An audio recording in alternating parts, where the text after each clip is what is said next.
Good morning, Kirsty. Good morning, Peggy.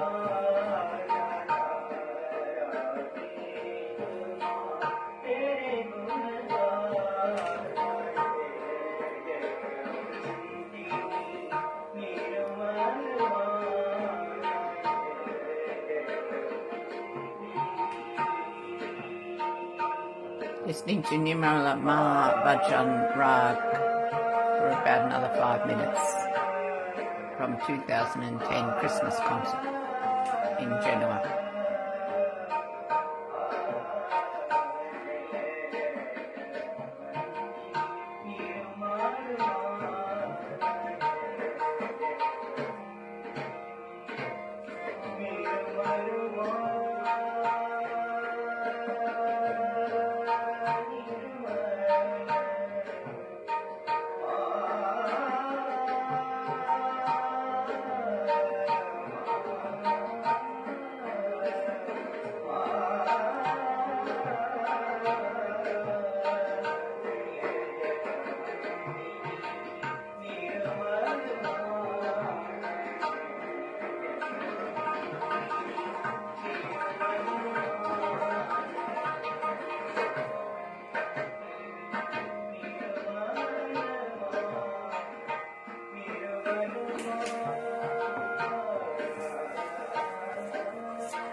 Good morning, everyone.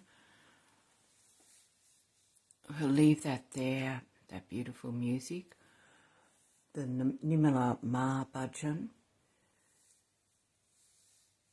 in the presence of Shri Mataji Nimala Devi on Christmas Puja Evening Music Concert, Geneva, Italy, 2010. Now let us all bow down Shri Mataji, raise a kundalini and put on a bandhan.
Now let us settle down into our meditation, firstly by joining in or listening to Ganesha Tavashesha, followed by one mantra to Sri Ganesha.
Now let us sing one mantra to Shri Ganesha.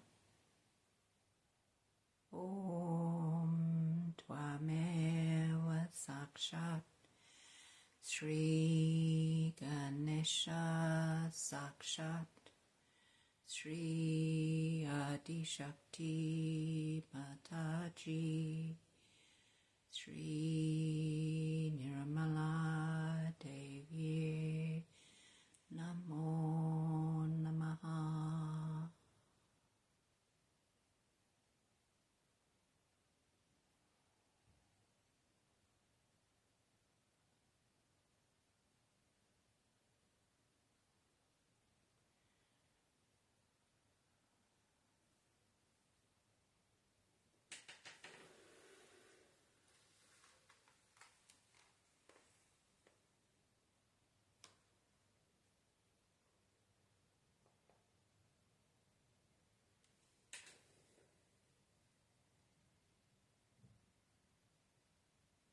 The Muladhara chakra is below the Muladhara, where the Kundalini lies, and we'll just listen to this about the Kundalini.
Just take a few moments out in meditation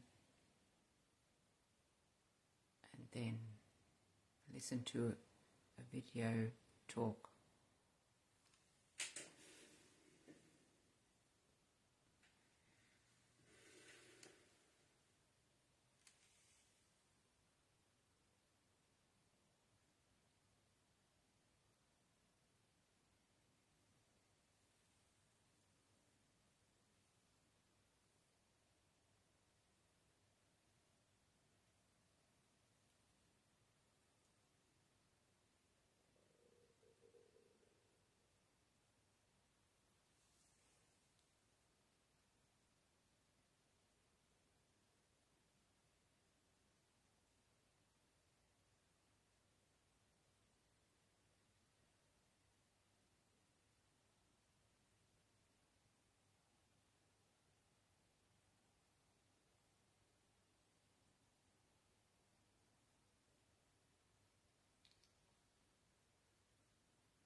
Shri Mataji's talk this morning is from 1983, the 19th of the 10th month. Now this talk goes for 1 hour and 18 minutes. I'm going to play about 25 minutes of it, more about the Nabi chakra. There is plenty in this talk, so I'll post it later if anyone wants to listen to the rest of it. It comes from New York. and it's called Really Discover What You Are. So I'm going to start it at 22 minutes, thereabouts, and to about 49 minutes. Let us remain surrendered at Shri Mataji's lotus feet in meditation while we listen to this talk. Jai Shri Mataji.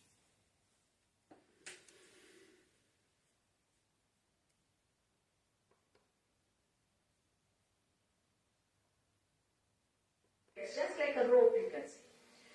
And one of them would come out to rise. If it comes to know the message, if it gets through the lower center, that is all right. Then only a wee bit comes, and then again it will come up. If this center is weak, it can pull down. So you might feel I have lost my realization. It may happen. Now you must know how to raise it, and what are the problems that face us. Why we drop out, we should see it very clearly. We can generally say that there are two types of people. Of course, there are permutations, combinations, endless. But mostly we have people who are left-sided or right-sided in the sense that some are very emotional and some are only mental. Now, the two types of people that we have, the emotional, the left side, the right side, are the people who are futuristic, planning. They appear to be very successful in life, and they produce an institution called Evolver.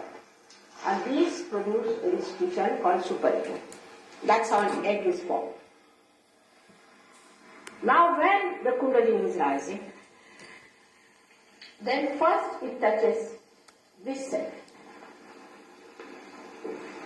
Now this center, it cannot touch if there's something wrong with this center, though this center comes out of that center. Because this center of Swadhisthana caters one side, on the right hand side, to our futuristic thinking, and another one to our past, to our subconscious, to our collective subconscious. Now, if you have been to a wrong type of a person and bowed this head before that person, then you get stuck there only. The Kundalini is stuck just here. At this point, it cannot rise. Now she goes there and looks after. But even with the force of your mother's love, even if she touches here and she comes out, it can again go back there to work it out. So one has to know that after realization, first of all, you must know what centers are troubling you. We have to face ourselves, because now you are out of it. Now you are no more identified with this body or with this mind. You are outside, just like a car that you have, you are outside now to repair it. So you must face yourself. Honestly. That, oh, this is the center I am touching. So you find out how to cure that center. This you have to do. At the most, you can be given realization by me. But this you have to do yourself, is to cure that center. Get the center all right. Then the other side of it is the right side, which is very common in the Western countries. Because this center on the right side converts the fact for the use of the brain. You know that we are all the time planning, thinking, using the brain cells, and who replaces them? Do you know that the brain is made of fat cells? In Sanskrit it's called as Meda. Mendu. And Meda is fat and Mendu is the brain. So these fat cells are converted to go to the brain.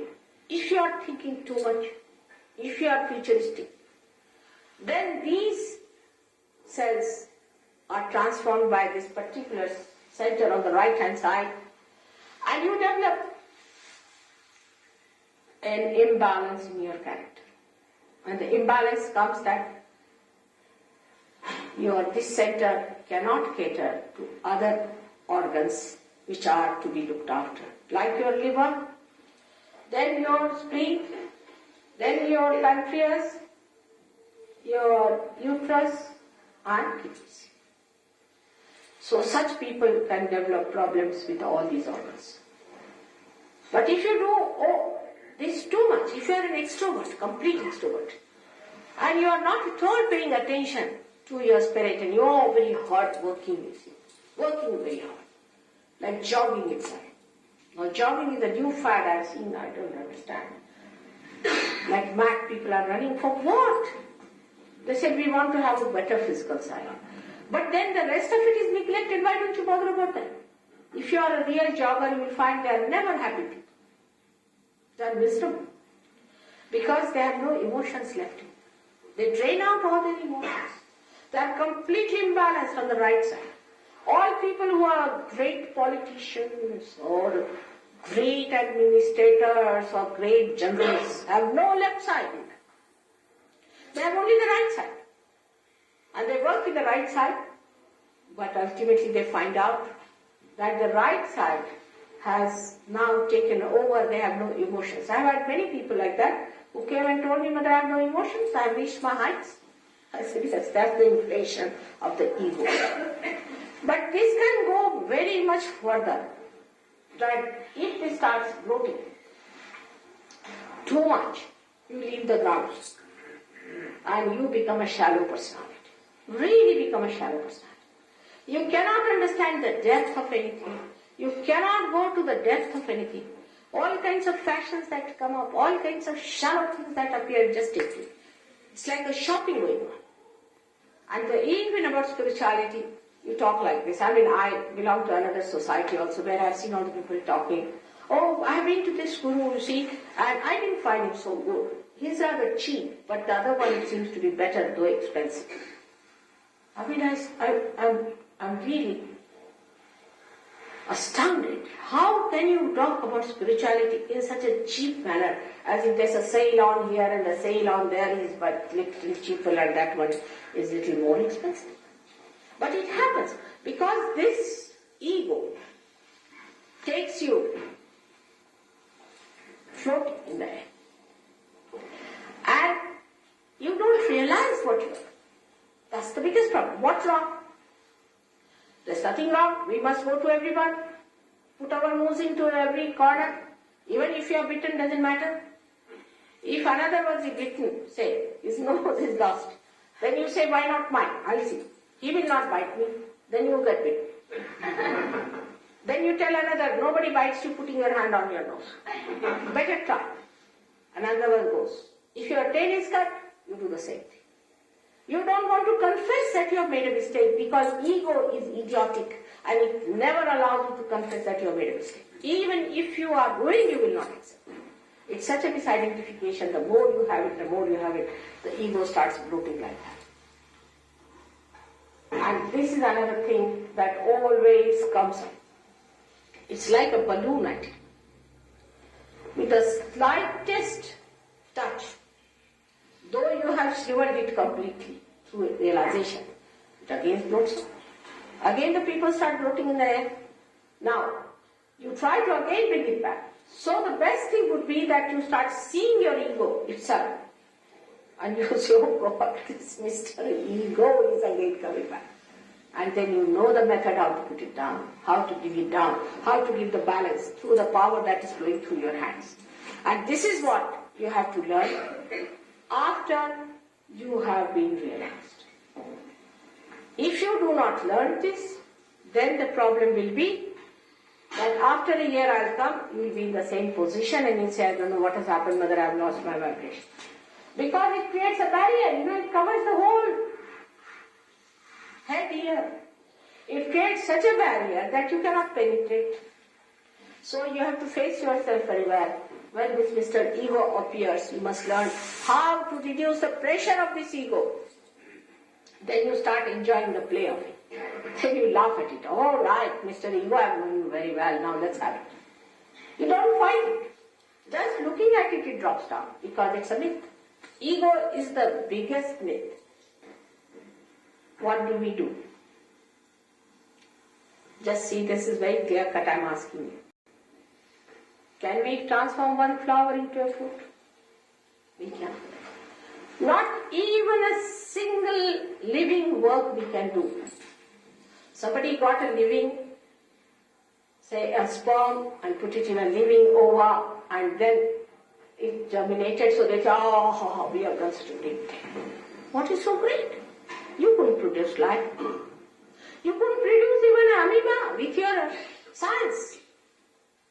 With all your great advancement, can you produce a computer which just sees and does not need any thinking? You cannot create spontaneity. Understand, this ego is nonsensical. With all your dogmas, this, that, what have you done? A wood is there because some tree died, so you have put the floor, you made the house. Now very proud we have made a house. So what, dead to the dead? If you make from a tree, say, a chair, alright, the chair sits on your head. People have to carry their chairs, they can't sit on the ground. They find it impossible to sit on the ground, the chair becomes their additional appendage. They can't get rid of it. So this matter starts sitting on your head when you start thinking, oh, I've done this and I've done that. You have done nothing except for changing from one bed to another bed. Face it. Face it yourself and know that whatever you think to be so great is not so. This ego can really befool you to such a limit that you end up in a lunatic asylum. Till then you will not realize that you have been a great idiot all your life. It's such a horrible thing, and thank God, I must say that in our country we have so many anecdotes about it that it is difficult to be egoistical in India. From very childhood, you see, you are poked into your ego and you know where you stand with life. See, you are made very practical there. But here, even the children are allowed to do what they like. Everybody is, yes, they are free to do what they like. Whether they have wisdom or not, nobody sees. People don't even judge if they have the wisdom. Like with me, they come to follow. I said, now, how many people have given realization? Why are you fighting with me? What have you achieved yourself that you are fighting with me? Why are you fighting with me? Just because their ego is challenged for this point or that point. Ego is not yourself, believe me. Yourself is so beautiful, tremendously powerful. You have to become that self. Otherwise you will be an idiot, out and out. I tell you, sometimes it's so surprising how people carry on with their idiocy and do not know that they are idiots. They talk in such a manner, they behave in such a manner that others can see but they cannot see. It is such a blinding force. So this center, if it is too much used for becoming a very intellectualized, mental projected giant, then the giant, I know what it is. So for such a person, I have a message to say. To get rid of it, one has to say, I am nothing, I am zero. I am nothing, I am not known anything.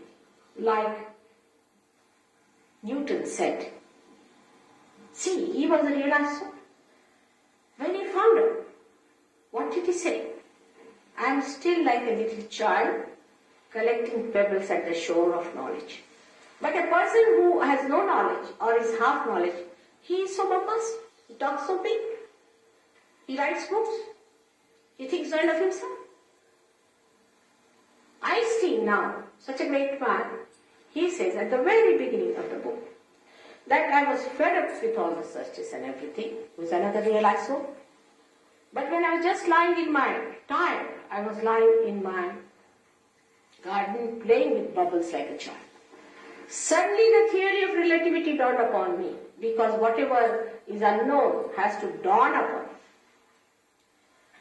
And whatever is known is already in the libraries. But whatever is unknown dawns upon me. Through your mental projection you cannot reach there. When you are tired, fed up at the door of reality, the reality graciously expresses itself.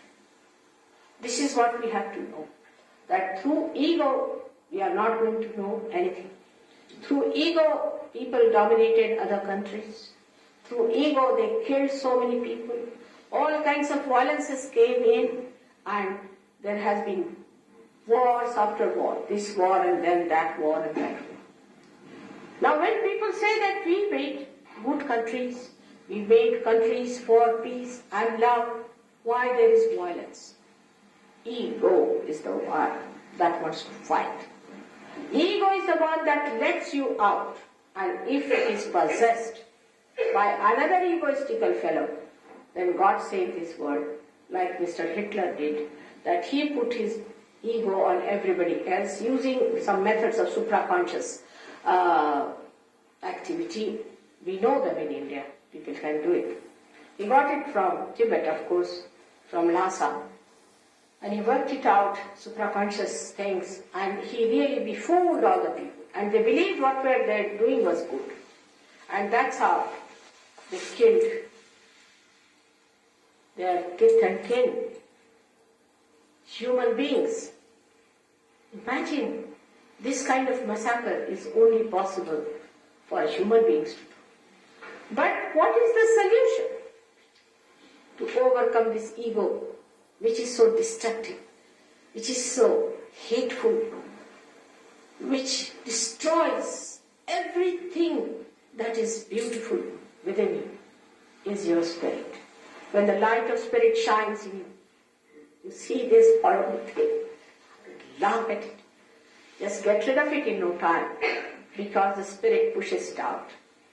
This one is a center for that, as it is, you can see here, is the center of Christ. Many people talk of Christ. Talk of Christ, they don't know where he stands within us.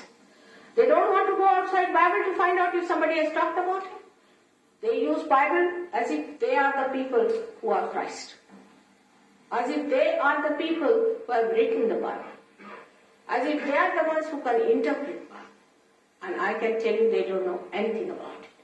Because to understand even the essence of these great scriptures, you have to be a realized soul, otherwise you will not understand.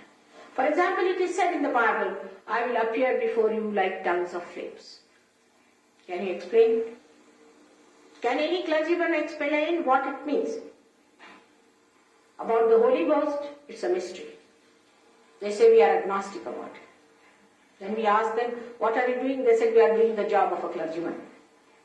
As if there is another job to be done as a clergyman. What is the Holy Ghost? What must be? Trinity of a father and a son. And having a father and a son without a mother is absolutely an impossibility. But they don't want to have the mother there, so they didn't talk about it.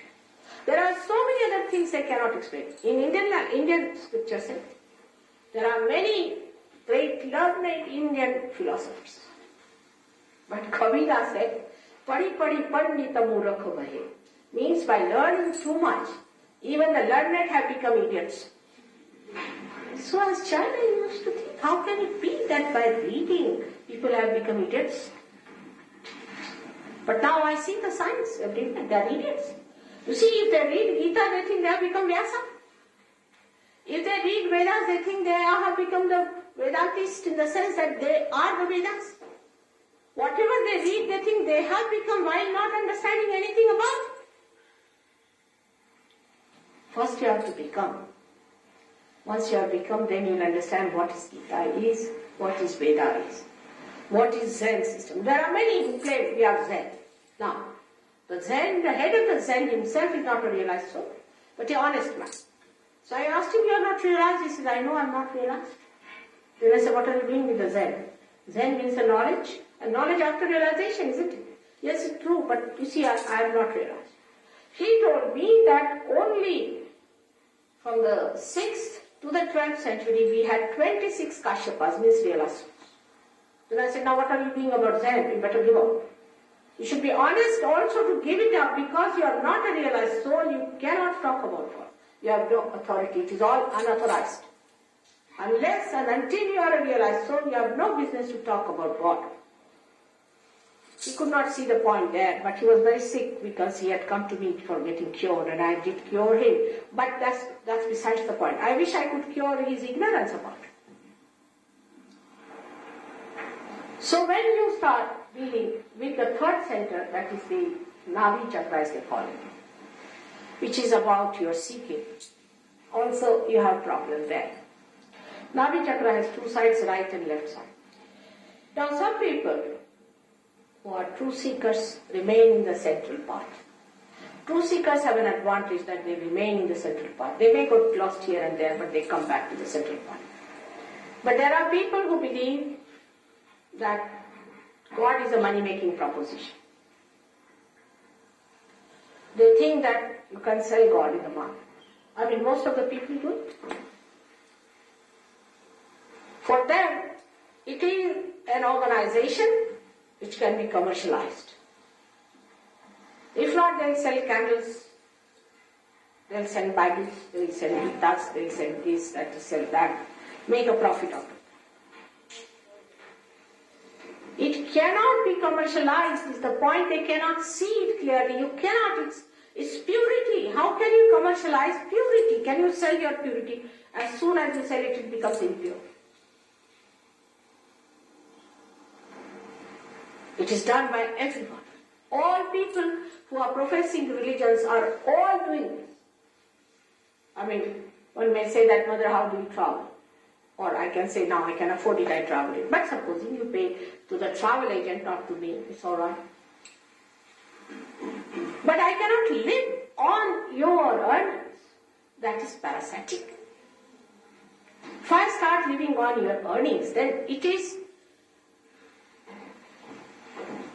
a dependence on your money. I mean, if I tell you, you come and stay in my house free, you won't accept such a situation. It's below your self-respect for a normal person also to take money from anybody else, to live on another people's money. There can be thugs and thieves. That's a different one. Those who cheat. That's a different one.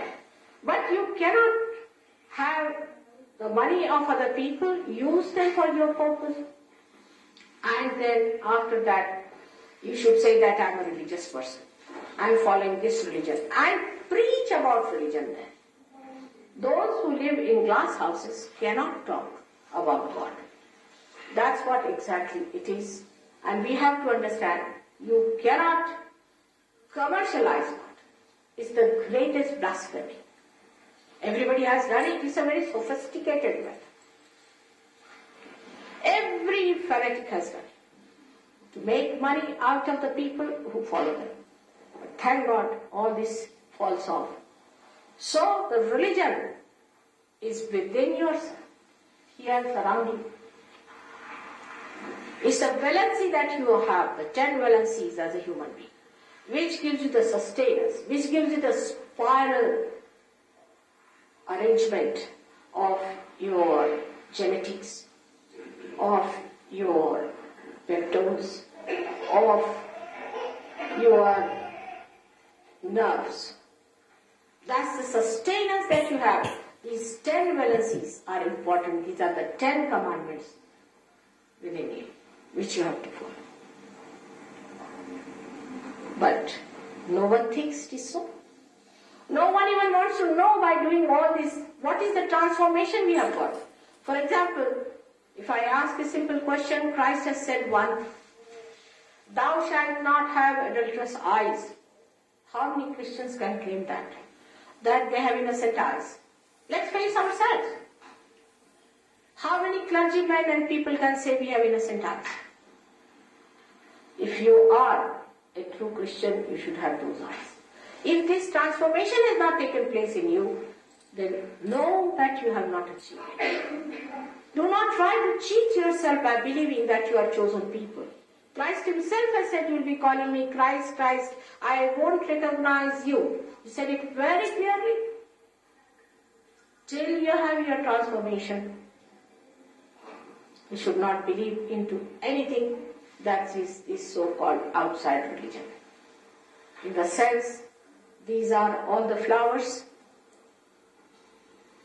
born on the same tree of life, beautiful, belonging to the same food, but were plucked by human beings, identified as their own, and made ugly, dead. They still exist within you. Here on this green part you see are the advent of the 10 main primordial masters who came on this earth to establish your balance, to give you the sense of sustenance that is called as dharma, which you can call as a religion. Religo is the word which means, I don't know, I found out in a dictionary, means the consciousness of consciousness. It's the very word that says. In one of the dictionaries I read, it means consciousness of consciousness, in the essence of consciousness. The one that governs the consciousness is your dharma.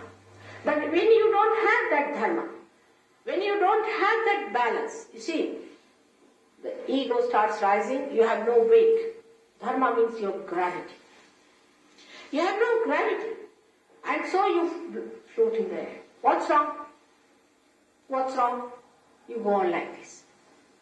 You float in the air. You become a shallow personality because there is no dharma to keep you on the ground. And the first thing is to establish dharma. That's why all these great people like Abraham, Moses, and all others came on this earth to establish them. The latest one we had was in Shirdi, Sainath. But now we have got also people who are just trying to copy him and imposters.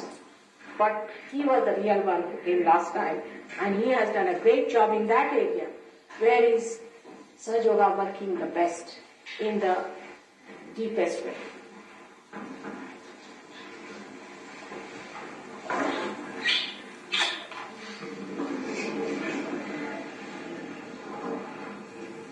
She should bring that child to see. She is mother. There's going to be an appointment made that I'm going to tell you that. Huh? She is making an appointment. I'm going to tell you that. All right. You see, because here, what with that poor child? Yes. Possessed? Yes, mother. The doctors have been able to do nothing. She's curable. But, you see, here I cannot do that. All right? Yes, mother. Tomorrow, I may not be free with it. But when I come back from the seminar, then you can just ask her to come. All right? We'll leave it there.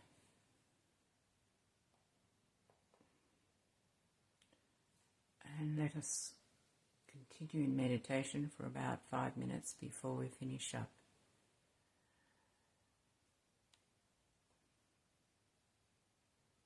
Mother then goes on to talk more about the void, and it is quite a lengthy talk, but worthwhile listening to, so I'll post it later.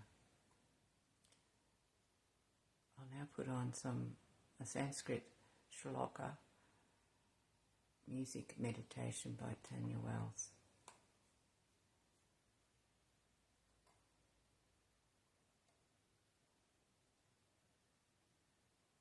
So let us go into a peaceful meditation.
leave that there. That's just past the Navi chakra. If you wish to listen to the rest of that, I'll post that.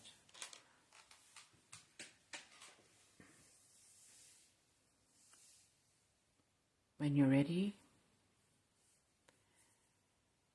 to finish your meditation, bow down to Shri Mataji, raise your kundalini and put on a bandhan. Thank you for joining in this morning. Jai Shri Mataji. Have a wonderful day.